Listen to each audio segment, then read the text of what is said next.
cheer the Pittsburgh Steelers.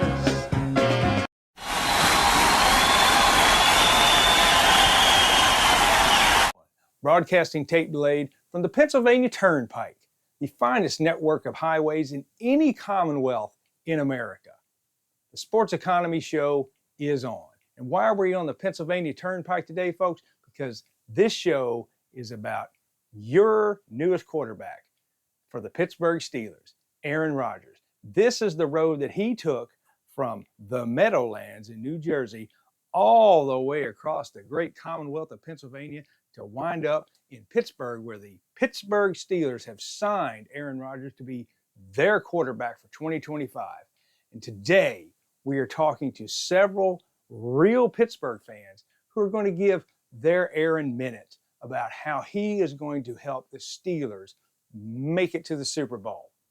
So without further ado, take it away, Pittsburgh Steeler fans, for your 1 minute of fame on Sports Economy 101. All right, so here you go. Ready, go.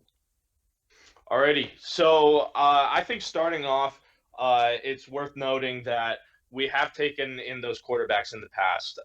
So when you compare Russell Wilson, for example, that's an immediate example. I think Aaron Rodgers, I think he's immediate upgrade, right? He brings vet knowledge. He brings Hall of Fame experience. That might be arguable. I think he is a future Hall of Famer just with his past and with his cannon. I think he's going to do a lot in this year. We only signed him for a year, though, but I think he's going to do a lot for our team.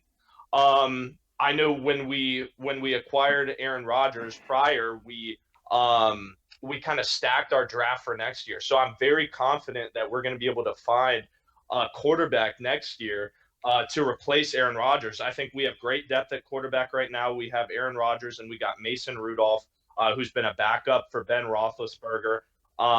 So yeah, I think I like it. I know he struggled with injuries in the past, but I'm a fan. All right, you did the 1 minute. Great. Yes, sir. Yes, sir. I was talking a little fast, but all right. There you go. Okay, they call it the experiment. That's a scientific term. You really don't want to call it that because people do experiments on the scientific method and want to repeat their outcomes to make sure that's an authentic experiment. I don't ever want to see this outcome again. This is a rental. This is a Band-Aid. This is a temporary situation. The best thing that can come out of this is that the Steelers maybe make the postseason and win a playoff game, which they haven't done for 9 years. That's the best scenario. The worst scenario is that they're the joke of the AFC North, which I hope they don't end up being, and looking upward at the Cleveland Browns by the time we reach week 18.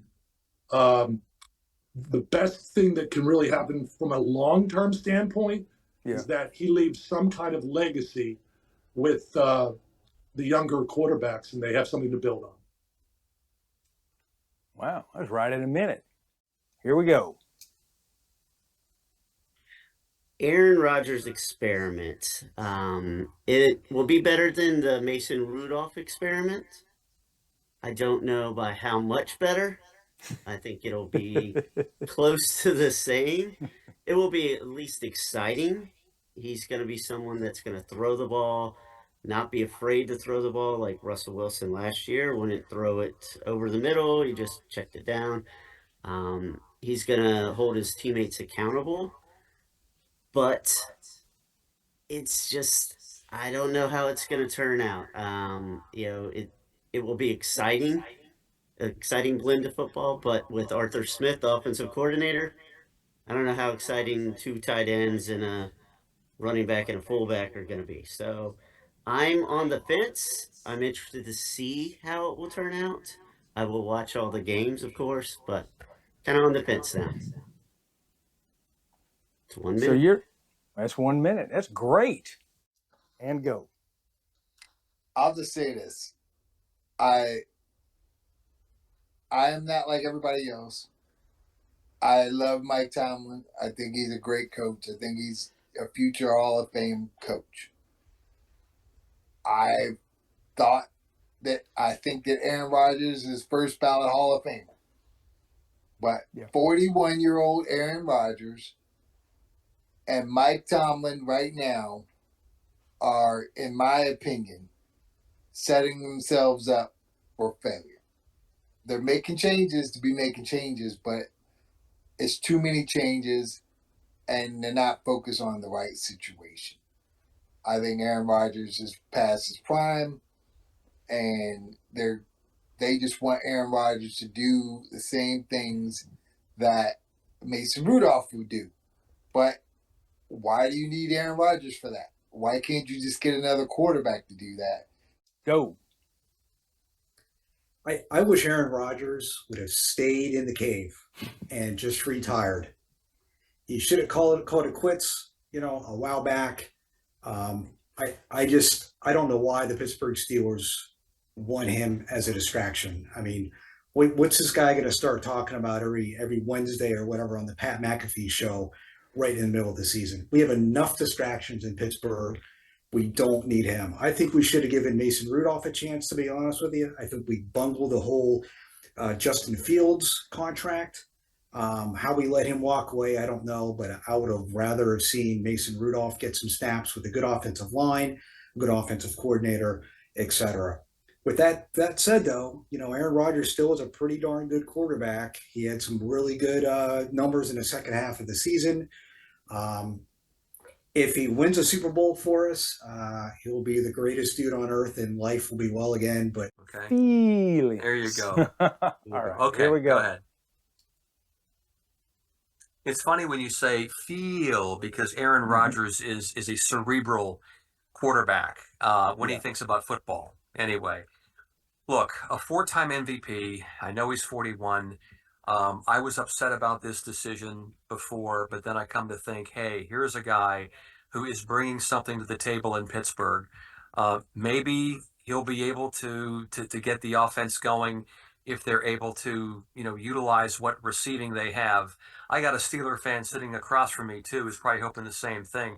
I'm going to take the optimistic route and say that Aaron Rodgers will be an addition to our offense and not a detriment, I think. So I think the Steelers are going to do, I think they're going to do okay. A playoff berth, I wouldn't bet the farm on that.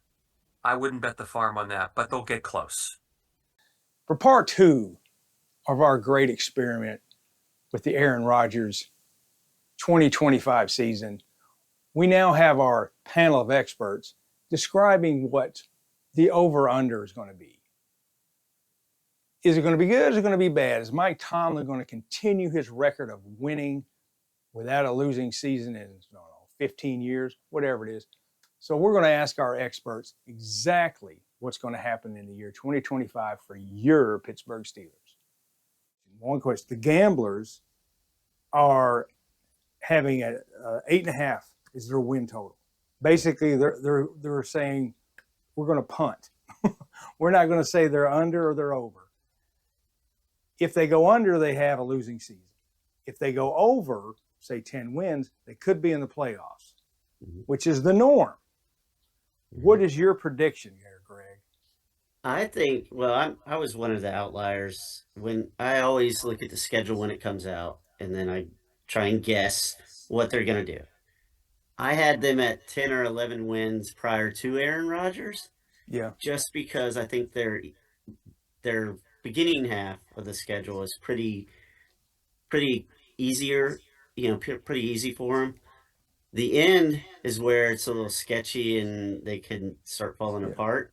I still think they'll finish in that 10 to 11 win range and make the playoffs, and more than likely lose in the first round and be out. But I do think they win. Tomlin always pulls off a stinky game where he loses to a team that he should beat, but he also pulls off about 2 or 3 games where he beats a really good team when he shouldn't have.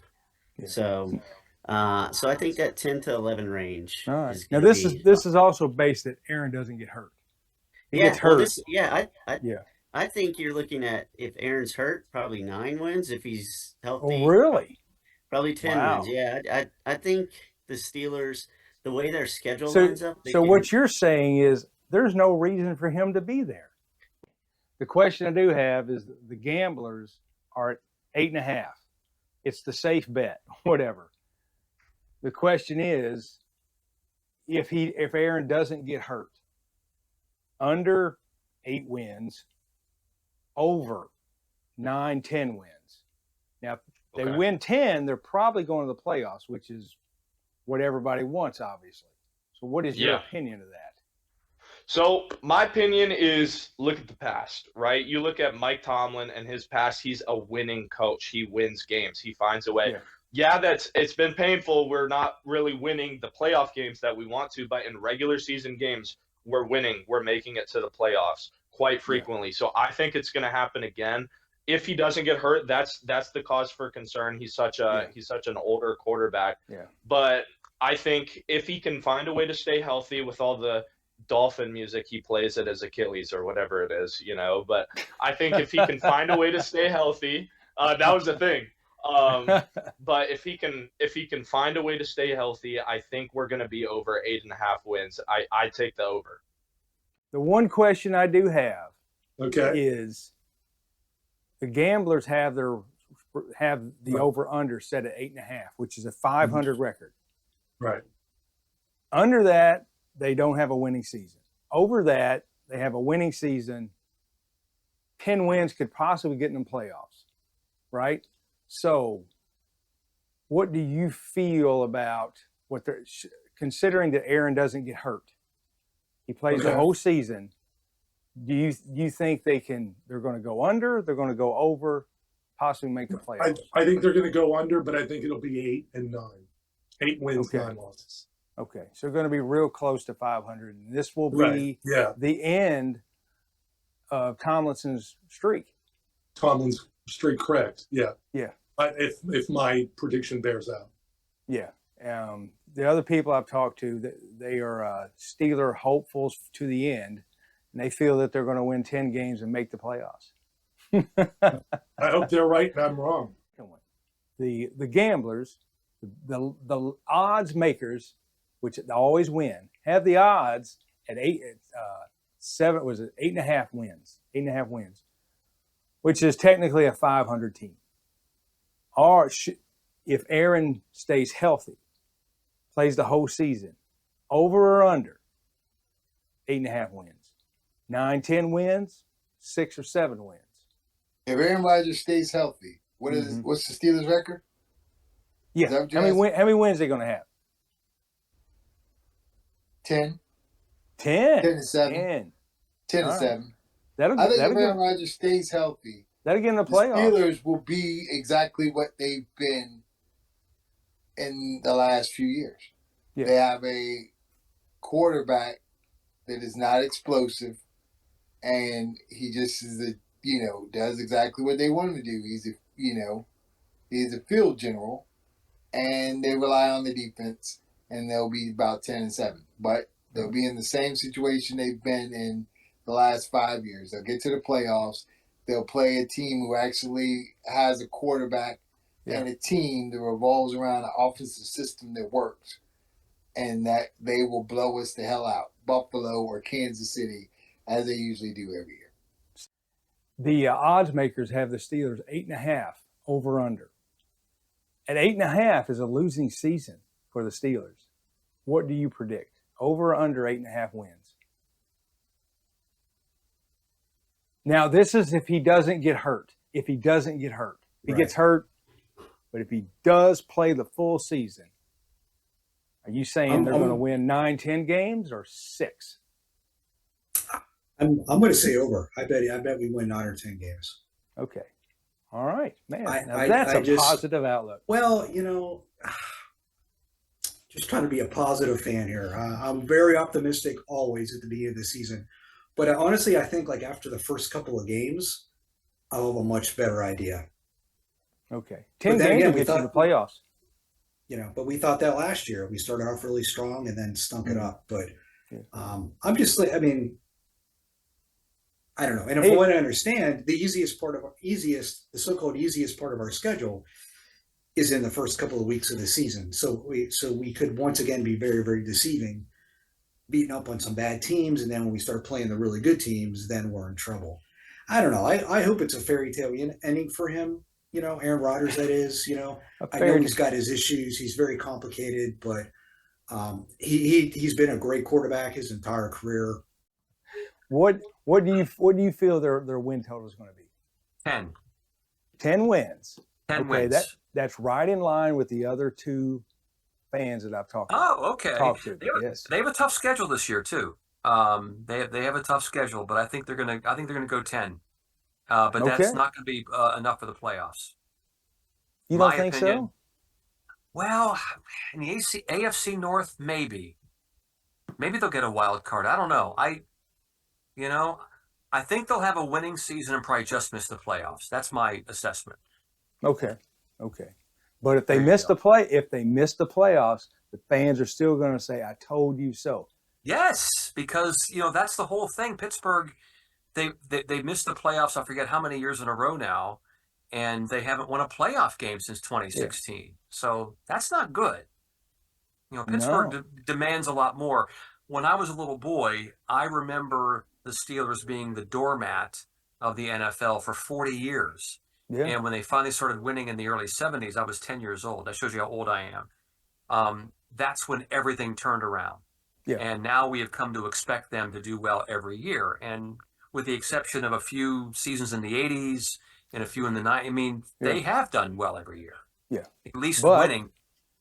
But fans are the people who pay the salaries. That's right. They have the right to expect things. Absolutely, especially when you look at those ticket prices. Yeah, and I've heard debates before. Do fans have the right to boo? Well, of course they have the right to boo. Go to a Pirates game. You'll hear plenty of booing. Aye, aye, aye. We cheer the Pittsburgh Steelers. So long, everybody. Y'all come back now. Here